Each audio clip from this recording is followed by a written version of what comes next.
got the testosterone. Damn pen is blue. Decided that, yeah. Hey, thanks. Coming up on Verse Chorus Verse, everybody, it's the second half of our Quickfire. Let's see if we hate it as much on here as we did on the last one. I also kind of liked. That's next.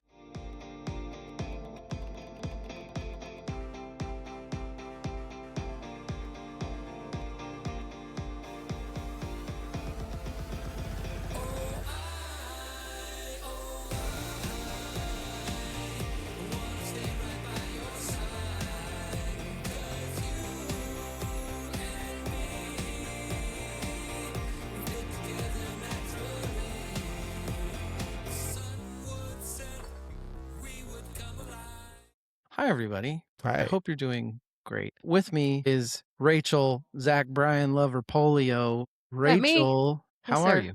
I'm doing good. I think my ear Are might ya? explode. Which one?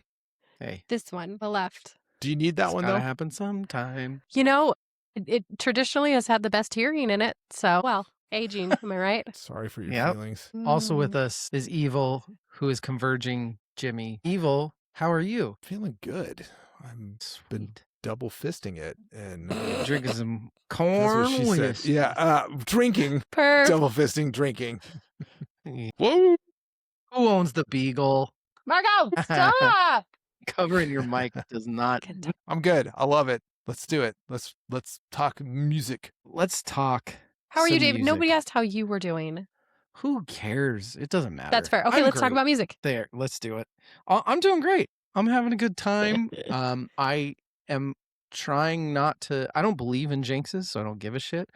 But this is the first completely smooth recording for all of my gear that I've had all year. I think that I finally figured it the fuck out. All you had to do is buy everything new.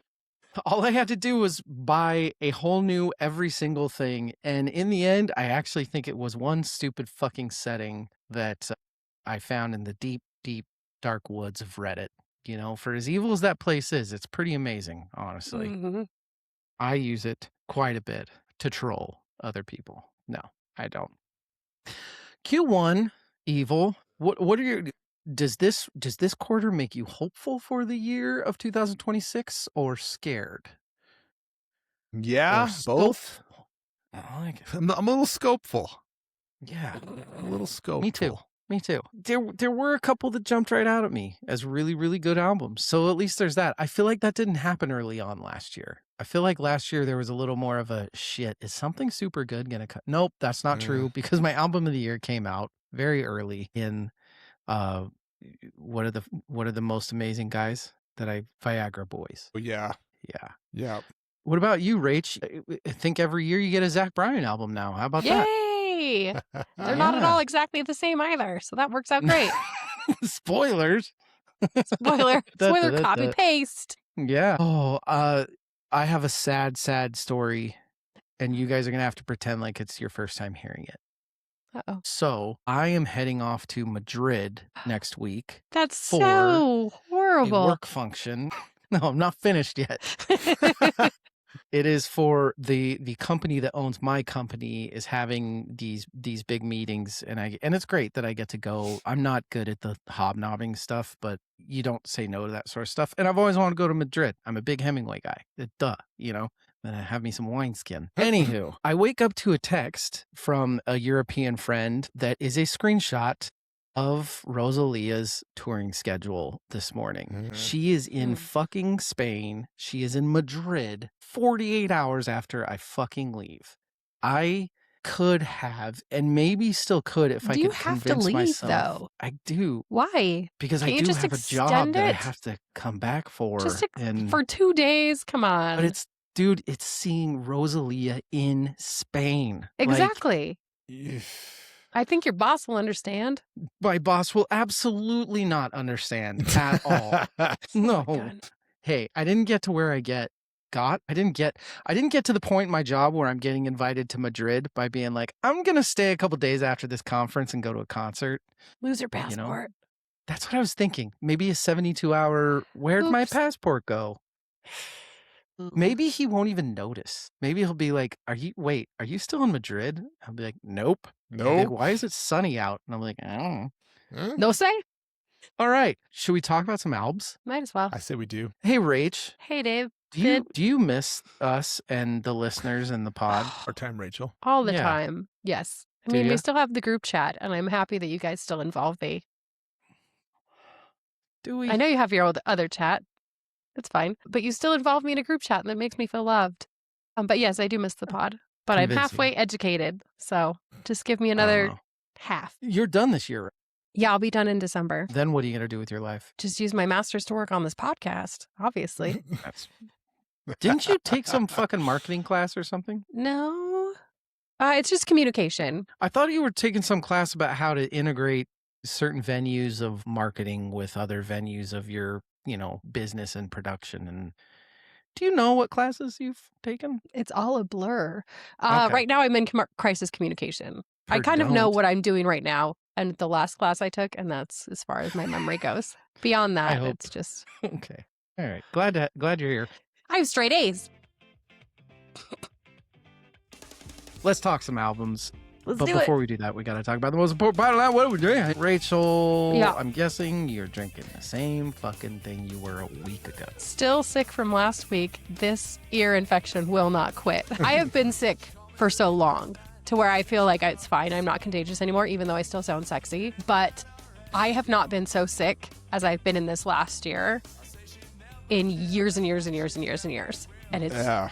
real bad. That's not when fun. I went through what I did. I felt the same way. It was the worst illness Getting I old. had. You know what's 15 weird, years. and it wasn't. It. I'm sure it wasn't as serious as your guys's, but I had about a month ago. I had the worst head cold I've ever had. Like it would, like my sinuses were swollen to the point where it was starting to obstruct my actual throat breathing. Ooh, don't love that. But yeah, I feel like all three of us are hit it. Maybe we're getting older, or maybe the world is just getting unhealthier. Maybe. I was Maybe we should definitely listen to some- overtraining and immune compromised. See, I missed I did my not have that problem. Yeah. it's my flu shot because I was flying that day, and then I never went back to go get it. And I feel like it's leaving me open to things that like are making me sick in other ways. That makes I've sense. never done a flu shot, and I have. I get never one died. every single year, and I never get sick. Really? And then this year, I missed it, and I was like, "I'll be fine. I'm super healthy." Apparently not. So I'm drinking tea. All right. Is the short answer. There you Yeah, go. you Medicine are. ball from Starbucks. Medicine ball.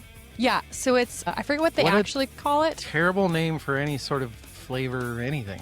It's half steamed lemonade, half water. So you've got like lemon or whatever in it, and then it's got 2 honeys, and then it's got Lemonade with 2 honeys, so it's half sugar. Still, Yeah, much. but it's- You're living up to your name. the honey is good for a decongestant. That is Absolutely, science. It's great for when you have a cold. And then it's Do you remember the chamomile year mint. that Evil had a cold for a month and he was just chugging honey on the podcast? Yeah. I still Yes. eat a lot of honey. I really like Sick Evil. I'm like part bear, I think. He's part bear, ladies and gentlemen. Evil will go last because he is the most interesting. I am drinking a different, same brand, different style of seltzer, Ashland, out of Santiago. I went there.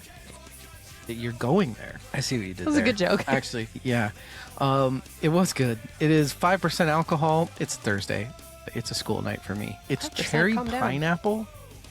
No. It's seltzer water. It's never going to be good. Okay. Let's call a spade here. It's fucking seltzer water. But I am, I've been doing the thing in the morning. I've been doing a little bit at night. I've been losing some poundage. I'm feeling pretty good. My brother is going down. It says, Like sugar Whatever motivates you. yeah, thank you. Evil, what are you drinking? or that corn whiskey. Oh, just I straight actually- up? Or you might mellow need corn. to make that a regular. You seem to love that. I just have it and it's cheap, and I made stuff out of it. Ugh. I Go made on. so a week ago in podcast days, which Mhm. was just a couple hours ago in podcast recording days, I made a double whiskey sour and I put half of it in the freezer. And so Ooh, I so have it's like a slushy. It's a whiskey sour slushy. You Oh. are a smart man. My goodness, I'm going to be doing this more and more in the future. It's That is delicious. a great summer, So like pretty. a post-workout summer thing. Yeah, like so like the egg froth head is it's got some ice crystals in it. It's fucking delicious. Okay, evil question. Fuck me, I guess. So Yes, have you ma'am. seen those ninjas that you like pour liquid into and it like turns and turns and turns until it turns into a slushy? What? You could get one of those. Ninja, like the Like mixer Ninja, like brand? the brand. Yeah. But there's like Huh. one that like it just is this like Makes a slushy. yeah. Can I ask, Sold. do you not think I like to drink liquids? Why No, is no, that no. not for me also? I Ninja. don't know. I thought evil would put Yeah. Sorry, I didn't even know Man. you liked alcohol. She knows David. that This is an want to evil be a question. ninja. Evil. I have a question for you, Evil. You know, like peanut butter cups? How good are they? Right? Aren't they so good? Okay, sorry, Rach. I had to talk to Evil about something. Hey, review time. New albums. December, January, February albums. 10 of them. We pick them. I try to pick some Instagram darlings and some big ones and some little ones, and we got to throw Evil a couple bones in there. You know how it works. 6 minutes. We get 6 minutes. We'll do. And for those of you keeping score from the last one, if you didn't go back and listen to it, we've got for picking favorites. Evil said that Zach Bryan would be Rachel's favorite and that Health would be mine, which is looking like a fairly wise choice. Rachel, I did not put down your shit. I didn't put down your picks. Let me see if I remember. Evil, she picked Megadeth, and DL, she picked Mumford & Sons. Silver Sun Pickups because Accurate. of Butch Vig. Correct. Yes. Look at me Good go. memory. I picked Evil's favorite to be Converge, which he said it's a contender for album of the year for him, so he's Perfect. a genius. And for Rachel, I picked Mumford & Sons, which her review seemed great, but the score was not. Oh, the score wasn't. Actually, you must have given it something high. I gave No. it 0. You know what? Math is hard. Math isn't hard. It's just when you don't see that negative by it, you get a little confused. And then Rachel said the highest score was going to be the Gorillaz. Evil said Health, and I said Health. And then lowest, we all said the Sons of Mumford. And so far, that is not looking like a terrible pick for all of us as far as what's lower. Go back and listen to the last one. You can hear how disappointed we were in Mumford & Sons. Now we get to the man that comes out with an album a year, just a lot of fucking songs a year. He's got a lot to say. Zach Bryan's With Heaven on Top. Pitchfork did not review this. Needle Drop gave it a 5 out of 10. Guardian did not review. Kind of surprised, as he is one of the biggest touring people there is right now. Rach, hit us with one of those patented classic Rach reviews. All right. Zach Bryan. Some musicians curate their albums, trimming the track list until only the essential songs remain. Zach Bryan appears to favor Lizzo, the for opposite example. approach, which Yes. might be described as, if it exists, it goes on the record. His 6th album, With Heaven on Top, contains 25 songs, already a substantial commitment, followed shortly by an acoustic version of the same 25 songs. In total, the listening experience runs well over 2 hours, which is roughly the duration of a modest road trip or the time it takes to assemble a piece of IKEA furniture. Bryan wrote and produced the whole thing himself, and the result reflects the particular habits of someone who seems far more interested in writing songs than deciding which ones should politely stay home. His music has always leaned toward the diaristic, little narrative sketches about heartbreak, bad decisions, loyalty, and general chaos of being a person. But With Heaven on Top finds those stories unfolding on a noticeably larger stage. That's partly because Bryan now occupies a much larger stage. The album's full band version occasionally arrives with horns, backing vocals, and the arena-sized drums that sound destined to echo around stadiums full of people who already know every word.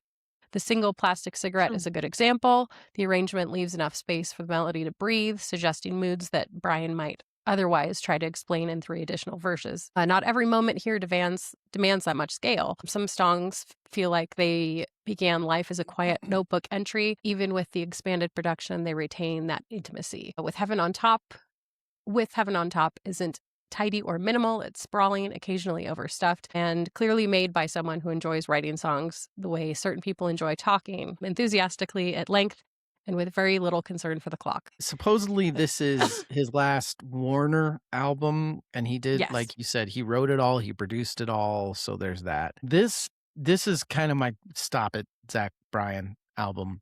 If you're gonna keep coming out with the same album every year, don't make it 25 songs, and don't do it every year. Like, Yeah. but I get it. This album is worse. This is Gotta Get Sober, Fuck My Drinking. Like, this is all after the controversy of him and the Brianna chick, and was he abusive and was he not abusive, and his whole I'm retiring from music. So I don't know if this is all, if he's just grabbing cash as fast as he fucking can, selling out the massive venues, or he just wants to get all of his emotions out. Either way, it is a cash grab, whether he's doing it on purpose or not. He went from the fuck Ticketmaster guy to $200 average tickets for 50K stadiums. So, weird how that works when suddenly you're this famous, you just kind of let it happen. It gets harder and harder to like this guy every fucking year. And it's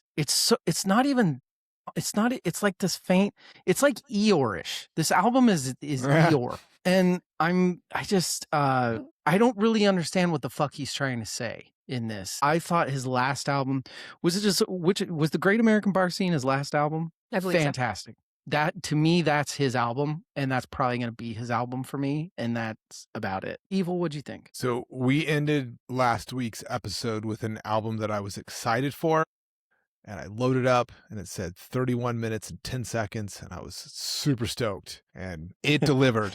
And so I loaded up, like, in Spotify, the most recent album of his is the With Heaven on Top acoustic. It's 49 songs, 2 hours and 22 minutes. And I just said, nope, I don't have time for this bullshit. And I skipped it. You didn't listen to this at all? Fuck no. All right. Yikes. What were we covering when we did an episode where we had stuff on it? There was a Zach Bryan song on the mix, and you were saying, when it's on a mix, it's actually really good. You put 49 songs into a fucking mix. No, I'm not. I don't have time for his bullshit. We have 10 albums to do in these 2 episodes. I'm not. It's fair. No. I don't know. It's such a weird, it's just so hard to like him for me. It really is. And this is with me really, really, I own his last record. I listen to it a lot. I think it's a great put it on and let it spin. I don't know, man. Just not feeling it, dog. Not for me. Rach, who is our resident Zach Bryan, she hasn't disliked a Zach Bryan album in 4 albums or something like that. I don't dislike this. This falls for me in the same, not exactly the same, but similar editing wise as Tortured Poet, where it's just like, I asked for 1 album. I didn't need 25 songs. And these are all fine Zach Bryan songs. Nothing, I mean, I do have a favorite song, but like nothing really super, super stands out as like, wow, that's just a banger on there. And if that's the case, like you need to edit your shit, I guess, is what it needs to be gleaned through. It's too long. I love Zach Bryan, and I think he's a very good songwriter. Evil used to curate your shit. Curate your shit. That's what I want. Yeah. So close. Yes. Yeah. Song and thumbs? Me? I've got those. I said I liked the lyrics on Skin. I thought they were really like visceral and good. Because it was talking about like removing your tattoos with a knife or something like that. Oh yeah. Which was dope. But for favorite song I picked Deanne's Denim, which just had the play on words of family jeans and jeans. Traveling pants. Because it's Zach Bryan, I will give it a thumb, but it does not deserve more than that. Wow, he gets it's still good, thumb, even though he doesn't deserve it. Half of it. If I could cut 14 songs off of this, that's fair. That's fair. Maybe 13. I actually, I really like the song Appetite on this. Really good horn work, and there's some good guitar work, and I just like the chord progression. I think Appetite's a great song. That was a good one. But yeah, sorry, Zachy Bri. This got 1.5 thumbs down for me. Yikes. I just don't like that. I don't like the hour and a half album a year. I just don't like it. I don't like him. I don't like the fucking guy. That's it. And it's not even, That's fine. There are plenty of musicians that are douchebags that I like, and there's no rhyme or reason. It's not fair. I don't fucking like the guy. Do you feel like you can separate the art from the artist? Yeah, because I like that one album, but just fuck this guy. That's all. It's just kind Fair. of like a fuck Just this guy thing. Fuck this guy. Okay. Yeah. Evil. Song not applicable. I didn't even. Sure. I want to give it 2 thumbs down. You can't give it any thumbs. You Exactly. didn't listen to it. I want And to give now it 2 thumbs down. You can't do anything. For thinking anyone would listen to 2.5 hours of bullshit, but I'm giving it 0 because that's fair because I didn't listen to it. It's not the worst. Here's all that matters is as the years progress in verse, chorus, verse, some minds grow and some minds shut down. We know which one Evil is doing. And I would have it Get no off other my way. lawn, Zach Bryan. Personally. Let's go to an album that's doing something a little different, I think. Mandy, Indiana. The album is Erg. Pitchfork gave this 8.5 out of 10 stars. Needle Drop gave it 8 out of 10. Guardian Ooh. gave it 5 out of 5 stars. This album has gone fucking insane in social media and critic reviews and stuff. This was recorded in Berlin and Manchester. It's very, it's a critique, darling, in that it's different and it's very of the times topical. There's a lot of Gaza genocide, politics, toxic masculinity, et cetera, stuff in here. Hey, I'm I toxically like masculine. True. Yes. I like it. I think it's like I put that it's kind of like a methed out Kim Gordon album.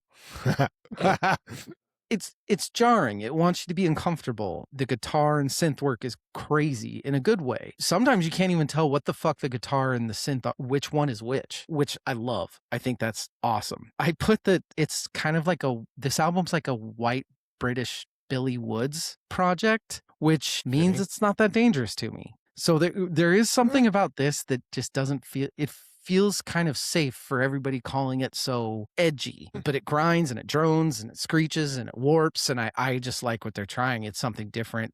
It doesn't fully connect with me, but I appreciate what they're trying to do. I love this story though. I'm going to read this. Mandy in Indiana reminiscing about a recent outdoor recording session in a cave when everything stopped because a cave diver rose up from the black waters, their day out spelunking, upended by a tidal wave of industrial Mandy, Indiana noises. So they wrote the song Love Thing about it, which is the synth-drenched track that opens their debut. And the song is about them trying to picture what it was like for that diver to come out of the water to this fucking music. Am I dying? Evil, what did you think of Erg? I have 2 takes initially. Love Like, it. I put it on and know nothing about Mandy, Indiana. First track starts playing. Have both of you seen Children of Men, the movie with Clive Yes. Owen? Oof. Okay. So the scene where like Michael Caine plays him Zen music and he's like dancing and it's like this is Zen music. That's great. That's funny. The second take is like this is like the SNL Sprockets version of glitch pop of like the 100 gecs and underscores. It's like the Euro version of glitch pop. So I kind of like it because of that. It's different, it's fun, it's quirky, it's noisy. Yeah. I enjoy it. I just generally kind of enjoyed the novelty of it. Yeah, me too. Yeah. It sounds, I kind of felt the same way. It's not going to be an album of the year, but No. I appreciate it for what it is. Yeah. Rach, review time. By the Manchester quartet Mandy Indiana operates somewhere between industrial noise, post-punk, and the soundtrack to a thriller where the protagonist hasn't slept in 3 days and is about to make it everyone's problem. Their intensity comes from the circumstances around the recording. Alex McDougall underwent multiple surgeries while Valentine Caulfield was dealing with serious vision problems. Long studio sessions could have flattened the band. Instead, the record sounds like the opposite of fragile, thick, aggressive, and quite danceable. The album sets the tone or tones immediately with a buzzsaw, twitchy electronics, rumbling bass, and Caulfield's voice slipping between chant and incantation. She often sings in French, and while many listeners won't catch every lyric, the emotion still seems to land. Her delivery alone carries enough menace and urgency to make the meaning feel obvious. Musically, it thrives on contradiction. Songs lurch from hypnotic dance grooves into bursts of melodic chaos. What gives the album its backbone is its rhythm section. The drumming swings between machine-tight precision and something closer to controlled collapse. It gives the songs a strange groove. You could almost dance to some of this if you didn't mind feeling like you're being hunted. At just over an hour, Arg ends just before the chaos wears out its welcome. It's insidiously catchy, aggressively strange, and oddly invigorating. Did you say just over an hour? Yeah. Isn't it a half-hour album? It's like 34 minutes, 33 seconds. Yeah. Just over half an hour. Sorry. Gotcha. Okay. Sorry. Yeah. Just over half an hour. And for a band's second album, that's kind of the leap that feels less like a follow-up and more like a warning shot. Love it. Yeah. Love it. Yeah. I guess that's all I have. Anybody have anything else on these guys? It was a fun project. There's so much on this. It really felt like music for like a really terrifying art installation. Yes. Yeah. Very, very, very good take. And I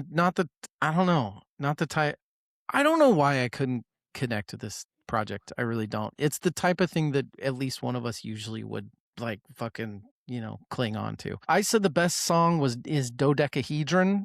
That's the shit I do. No? Very wrong? No? I feel like that's when it started to calm down for a second. That's the stuff I love on this album. I think it's rad. I gave it no thumbs. I do think this is good. It just feels, I can't figure out where the danger is here. For some reason, it feels kind of safe for as weird as it is. Evil, what about you? I was hovering around a thumb, and then the best track, Sicko, comes on, and I'm like, I know who that is. That's fucking Billy Woods. Billy Woods. And I'm going to give it an extra 0.5 just for having him on one of the tracks. So best track is Sicko because it's got our podcast favorite, Mr. Woods. And I'll give it a thumb and a half. Wow. Really a thumb, but a half for Mr. Woods. We'll take it. Rach? I'm going to almost copy paste that. I also said Sicko, Billy Woods, and I will give it one thumb. Billy Woods doesn't get extra thumbs for that. And I give it a thumb because he's just a guest. He's just hanging out. He didn't do a lot of the work. He's hanging. I feel like he's fine. They really tried. I talked to him. He's okay with it. I feel fine, even though I don't understand it at all. It's all right, right? Yeah. It's okay. It's all right. He's fine. Okay. Let's go to album number 8. Ladies and gentlemen, we are talking one of the other Instagram darlings everywhere after it came out, Dry Cleaning's Secret Love. Pitchfork gave it a 7.9 out of 10. Needle Drop did not review. Guardian gave it, you guessed it, 4 out of 5 stars. Evil, what'd you think about Dry Cleaning? I don't hate it. Like you were like thinking I might absolutely despise this, but it's okay. Number one, the vocals are in this weird spot in the mix. It's like going back to like Health, where we talked about the vocals being very like buried, almost like an afterthought. The vocals feel like a narration. It feels like a voiceover over the whole album. Yeah. And I get like, well, it's spoken word. Yes. They call Number one, it's this very monotone spoken word vocal delivery, but it's also in the mix. It feels like someone's narrating the album. Totally. Something about that is interesting to me as just a artistic choice. Yeah. And so you have like this very, like almost like early 90s indie pop rock vibe music with this like narration over the top. It's like something that would be on the Reality Bites soundtrack or something. Yeah. Like that. And I was like, I kind of don't mind this. I don't hate it. I like just kind of listening to it in the background. Yeah. And it's just, I'm comfortable with this. It's comfy. It's comfy. Comfy is a good Yeah. review for it. Rach, give us a full review that you wrote. The first thing to know about dry cleaning is that singing along to them is a slightly complicated activity. Not possible, impossible, just unusual. Their third album, Secret Love, often feels like a less traditional rock record and more like eavesdropping on someone with an extremely interesting train of thought, while a very capable band quietly builds the scenery around it.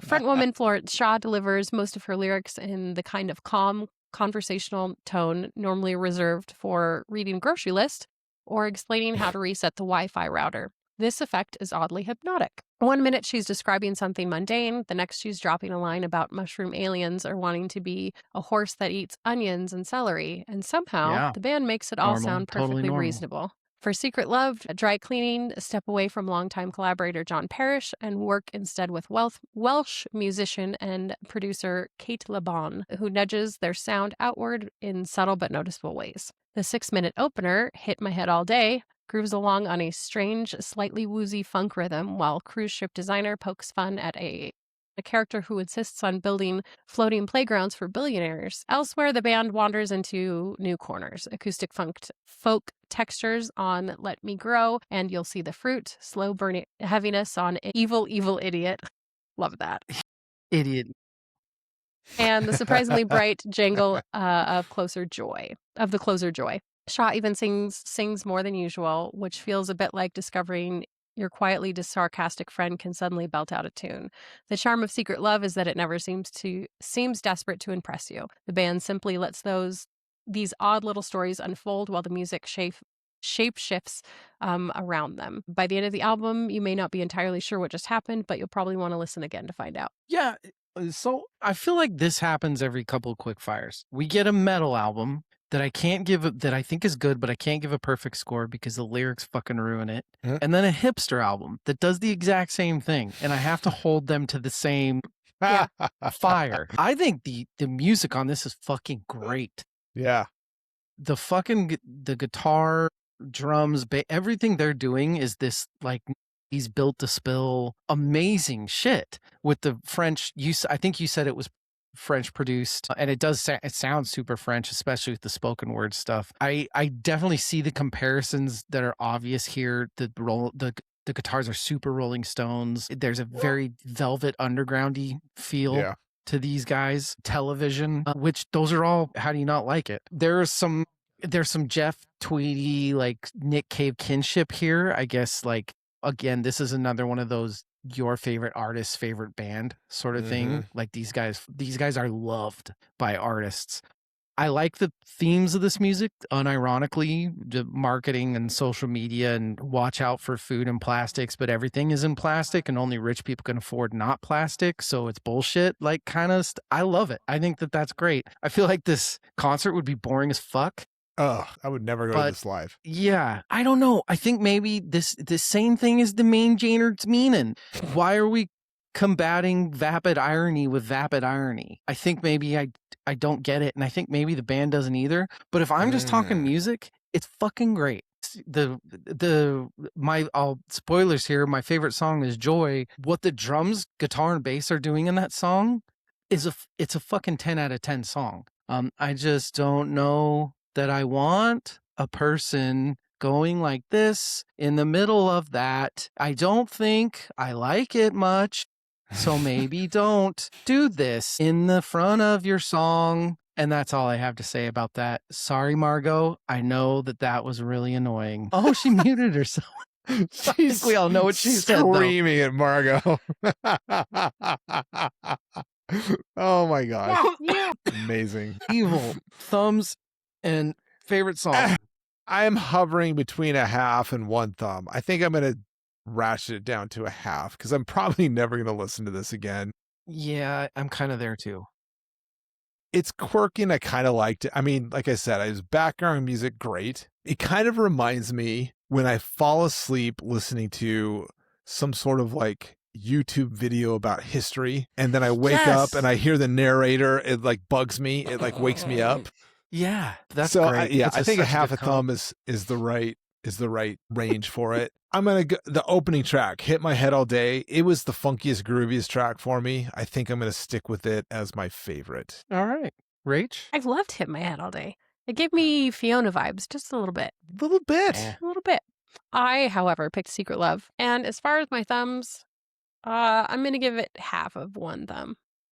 I think that's right. Of 1 thumb. We all gave it half a thumb. I said the same thing. I think Joy is by far the best song on the album, the ending track. I fucking love the music in that. And I don't, it's one of the songs where the vocals don't really annoy me, but still, sometimes there's an album where you're kind of into it in the first song, And then the second song mhm. hits and you realize, well, they're doing this the whole time. Right. Yeah. Maybe don't love that. But hey, this is fine. We all half thumbed it. It's very like the vocal, where the vocals lie in the mix is very uncanny. It's like they don't belong. Yes. It's weird. Should we talk Really about curious the other about thing? this one. Should we talk Yeah. about the other thing? Let's The other talk thing. about album number 9, which I do think I'm intrigued to hear everybody's thoughts on this album. It is The Mountain by Gorillaz, leading me, and just as much my fault as not reminding you all. But before I give my review on this and whether or not I think Gorillaz are on a steep decline, I have my listener question of the night. And my listener question is, what is the best Gorillaz project? Is it album number 1? Is it Gorillaz self-titled, which we have 10 out of 10? Is it Demon Days? Are you a Plastic Beach person, which I am?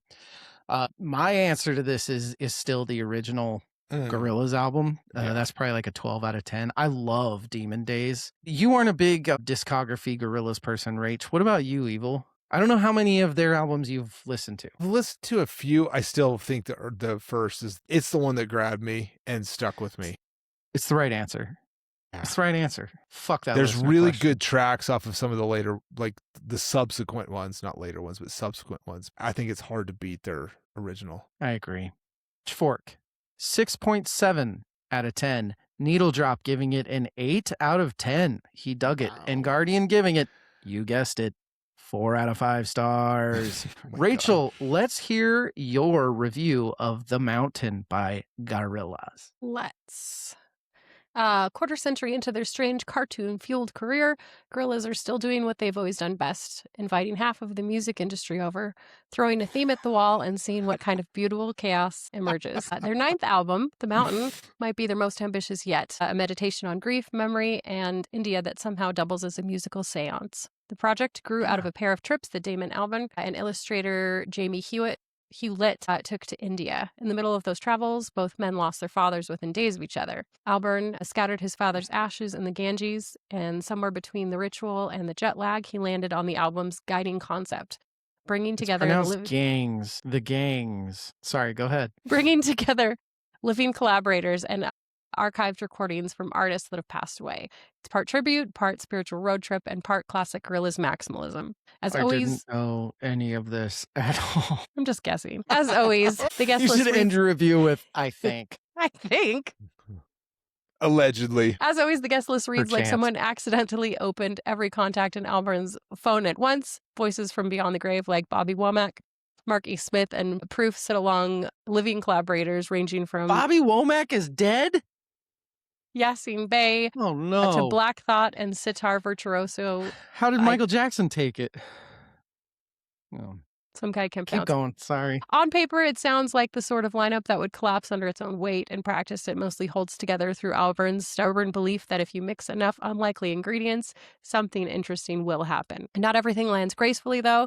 With so many collaborators and stylistic detours, The Mountain occasionally feels less like an album and more like a particularly ambitious playlist. Some of the classical Indian instrumentation ends up buried beneath Albarn's familiar synth pop scaffolding, which can make the global influences feel more decorative than transformative. If it doesn't quite move mountains, it manages something else that Gorillaz have been doing for 25 years, reminding you that pop music can still be weird, messy, overstuffed. Can still be a weird, messy, overstuffed experiment. I dig it. I dig it. There's a lot going on here. There is. And I will say a couple things. What you said about it feeling more like a playlist than an album. Mm-hmm. I love that take for the last few Gorillaz albums. But I do think that this feels a lot more like an album to me. Like it feels a lot of the same themes through songs.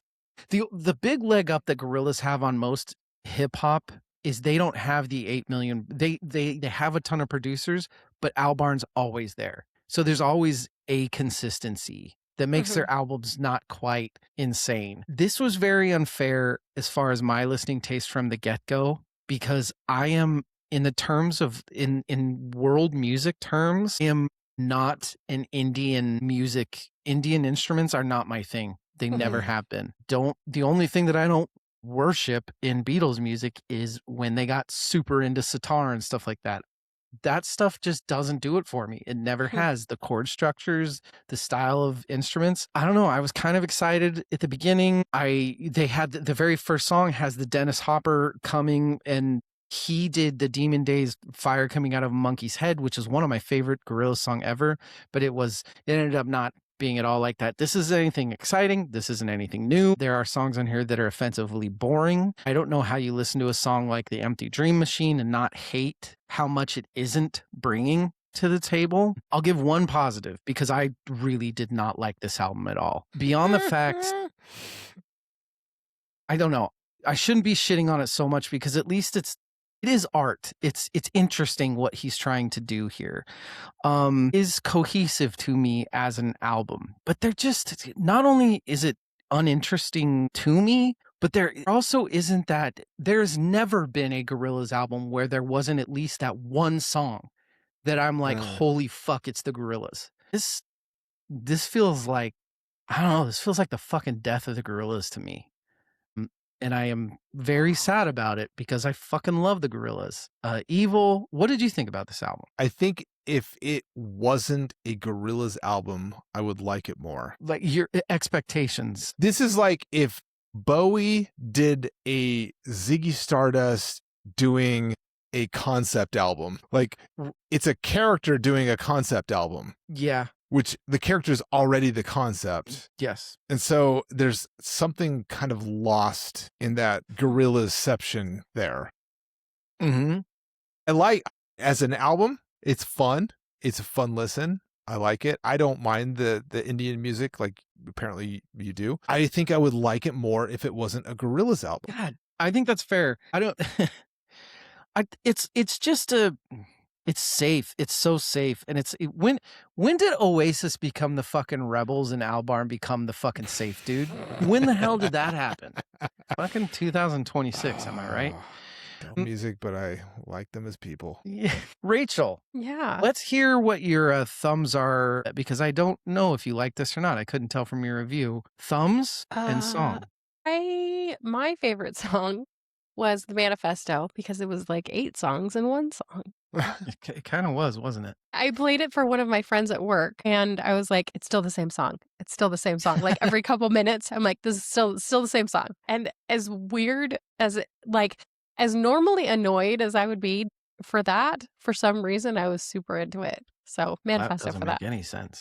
And I know, right? But neither does my thumbs. 1.75. I loved this album. I thought it was so creative. I really, really, really liked it. So the person that doesn't even like the Gorillaz fucking loved this album. I like the Gorillaz, okay? Maybe there's something no, stop it. No, you don't. Yes, I do. I've never hated the Gorillaz. Oh my gosh, stop pouting. You're lying.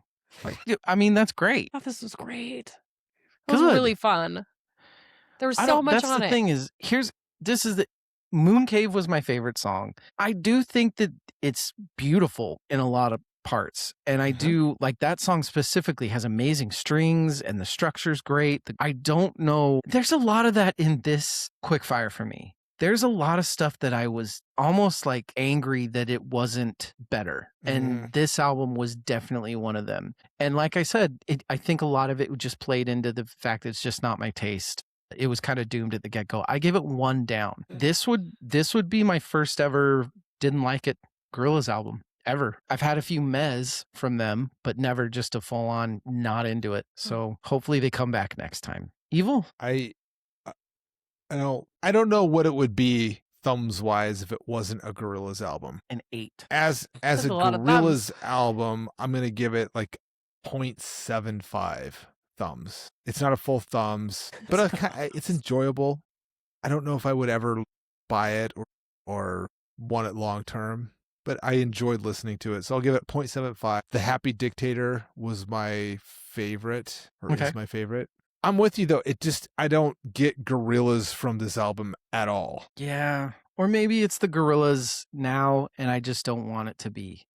I miss the Gorillaz, not like the Gorillaz and Friends, you know? Or that's fair. Friends featuring Gorillaz is kind of what it's turned into. Anywho, I am honestly glad that one of us loved it though, because I do like to champion the Gorillaz, because I do overall think they're the bee's knees. Let's get to our last album of the night, and the last album for them, maybe, Megadeth's Megadeth. Pitchfork gave it 5.2. Needle Drop gave it a 3 out of 10, and Guardian gave it 3 out of 5 stars. Hey, my goodness. Sorry, guys. It's kind of like it's 72 seasons-itis for me. Dave, man, 40 years, maybe. Look, it's really hard to. I fucking love Megadeth. I love Megadeth. So it's really hard to say anything bad about them and what they've been through and the cancer and this and that. But sometimes it's like maybe, I don't know. And not just his vocals, his lyrics, they haven't changed a single bit in 40 years. They are. There is good nostalgia on this. It kind of belongs where it belongs. It's hard to explain. The cheese that is Megadeth is rad when it's coming from like 94 or 89 or 91. But for some reason here, it just feels like empty as fuck. And I don't know, this feels like they're going to be on tour at the Sphere for $5,000 tickets in about a year. And then they'll ride off in the sunset with their Bentleys drinking their green smoothies because they're not rock and rollers anymore. They're just not. And even man, I hate saying this because I know who was on this album and he's fucking amazing. But even like the chops on this just feel like chops for chops' sake. It doesn't, there was like one time on this album where I was like, oh, okay, this solo is hitting in the song and it's fucking working. I mean, they had the Temu cheat code. They told him to go batshit, but I do not think he was feeling this at all. It's just what it seemed like to me. I'll say this, compared to all the other fucking falls from grace we've been seeing lately from bands, hey, this is not that bad. This is way more graceful than any of the other ones have done. This is just another old guy metal album I feel weird reviewing due to the PTSD we have from 72 seasons where apparently we missed the greatest fucking album ever, according to YouTube. Evil, who I think even has a more special soft spot for Megadeth than me. Good luck. Let's see how you navigate this bad boy.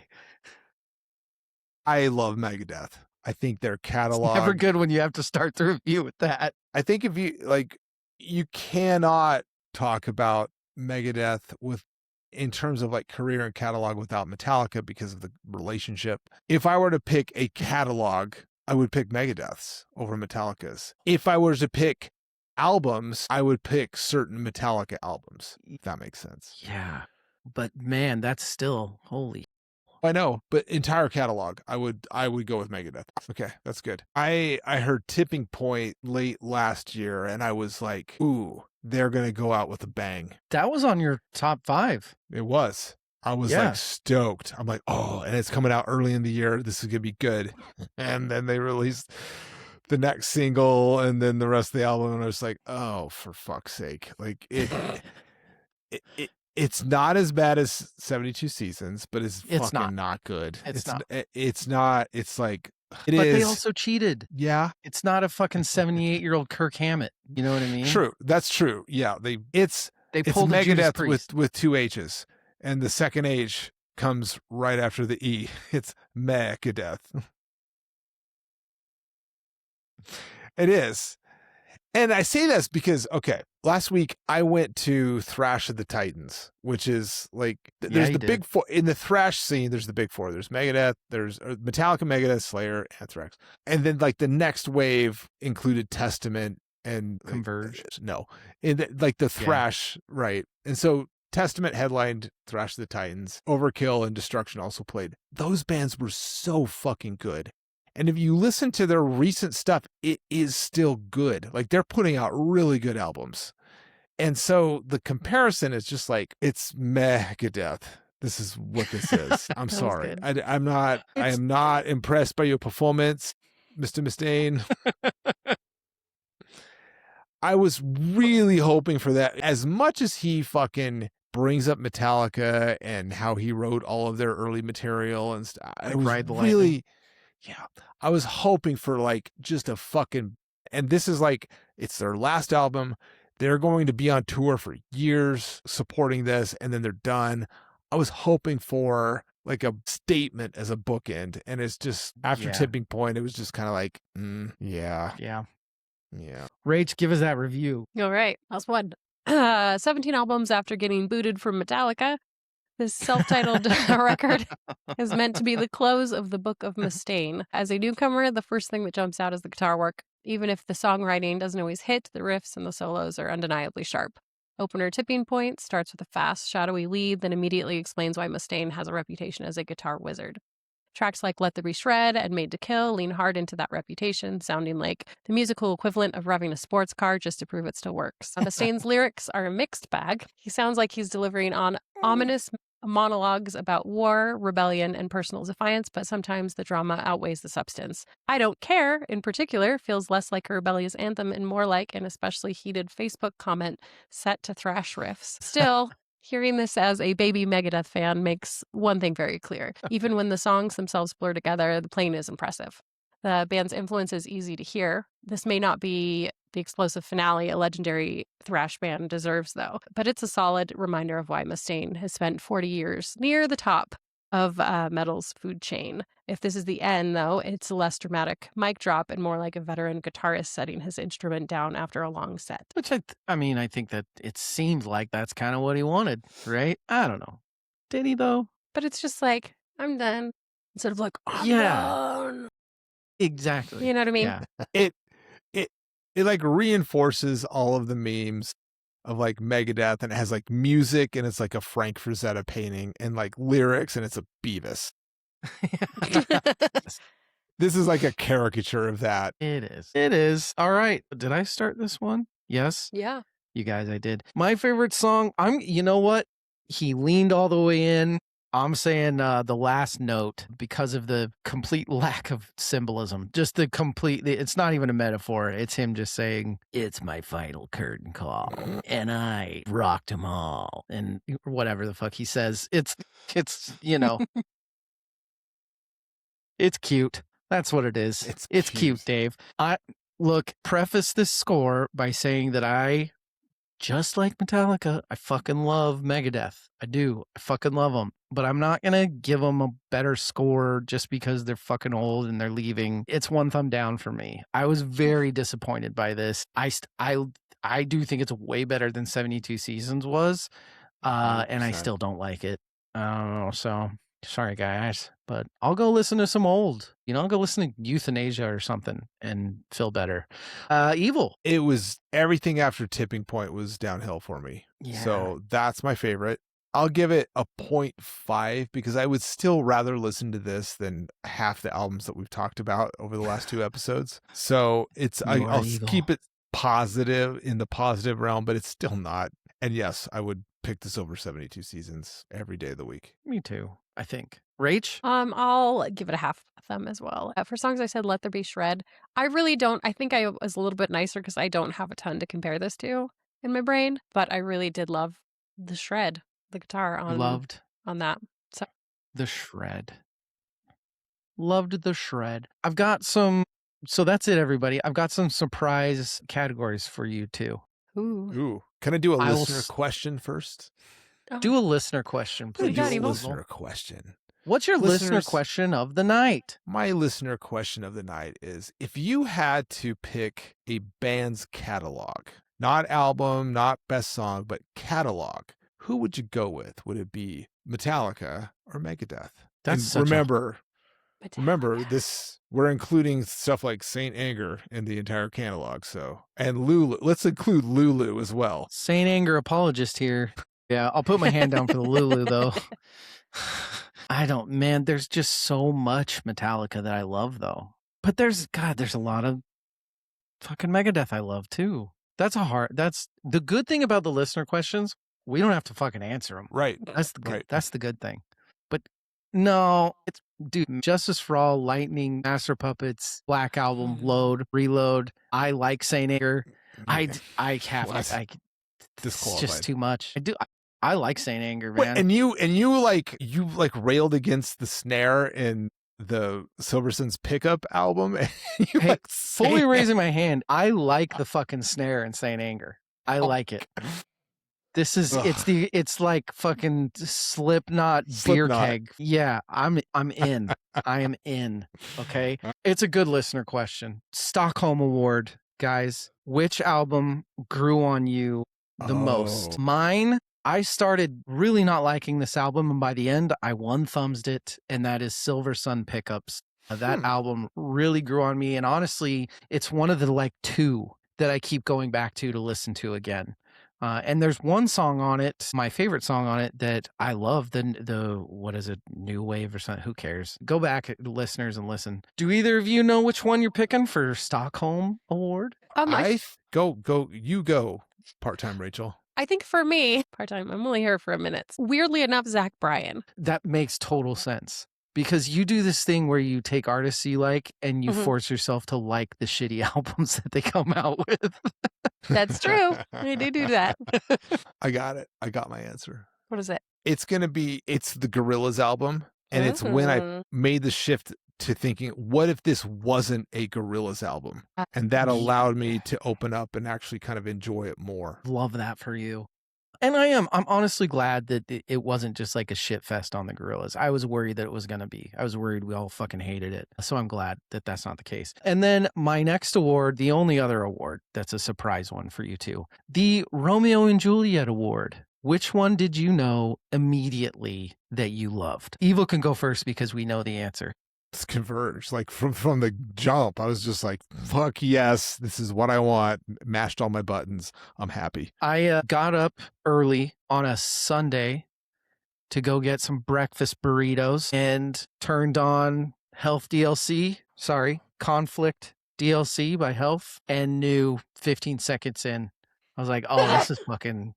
This is hitting me harder than Rat Wars did. I'm nice. 100% in. Rach, what about you? Mine is definitely Gorillaz. I think I knew pretty immediately on that one. Wow, that's awesome. Whereas Zach Bryan, I'm like, another fucking poem. How long are you gonna... Every I've been goddamn here with bars album. and looking at stars and drinking the cars, and then you go and you pick up your guitar and you go to the bar and good job. Good stuff.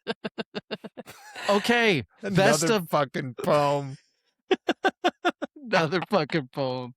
Best of the batch, everybody. Rachel, you picked for me Silver Sun Pickups, which turned out to be not a bad pick at all.